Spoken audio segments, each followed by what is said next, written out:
Ғали Ильясов бик талапсан, үз сөзле, принципиал хабарсы болу менен ул бик нык үзенең исемен аклагайны һәм халыкты яклауга зор эшләр күрсәтә башлагайны.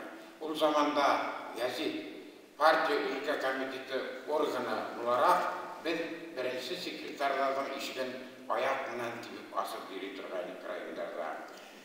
Ғали Ильясов Күгәрсен, Зеншура районнарында Әмин Идилайыр, Әбьялил, Хайбулла, Баймак зонаһында инек. Без буның менән яшь очраша инек. Ғали Ильясов шигъриятта иң тәүге шигырьләре менән танылды, үзен шагыйрь итеп күрсәтте.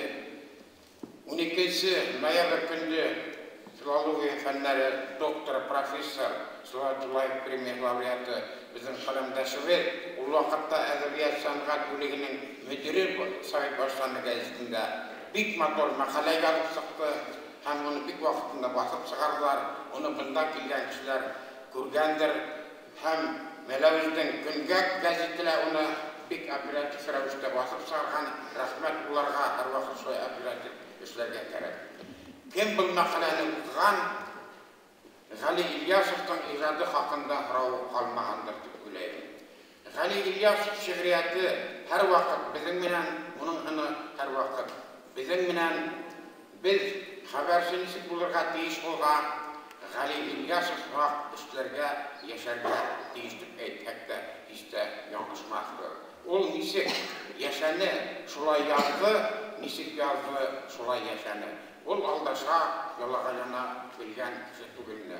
Ул хатта ситтән үтә бер катлыкта ул күрә торган. Редактор безнең асын башкорт, Зеншура башкорты, яр ярата ине. Халидин ярлаганын, Курайга уйнаганын бик нык ярата ине, уны ярлата ине. Төнне кайвакыт мин Ғалиді шаяртып, уятам да редактор шақырта деп шаяртам инде. Неме? Мен там жарларға шақырам. Кәштеки барайын декен, былай ғына шаяртам. Күлмәгінді менен барғанда артық кіші ұқтыранда, ол кеші тасшаласа жоқ шаяртым deyəm, бір-бірден дәшмей керменетке татырғайын. Өз ысынлап шақырғандыр деп менен жағынан қалайын. Сінки ол редактордан тик Ғали башқаруында ғана башқарған жерлерді үтірәніп ярата ине һәм ысынлап та яратырлыгын. Құдай бирә, ул ярсыла, шагыйрь да, принципиаль журналист та һәм көрәшчеләр ине.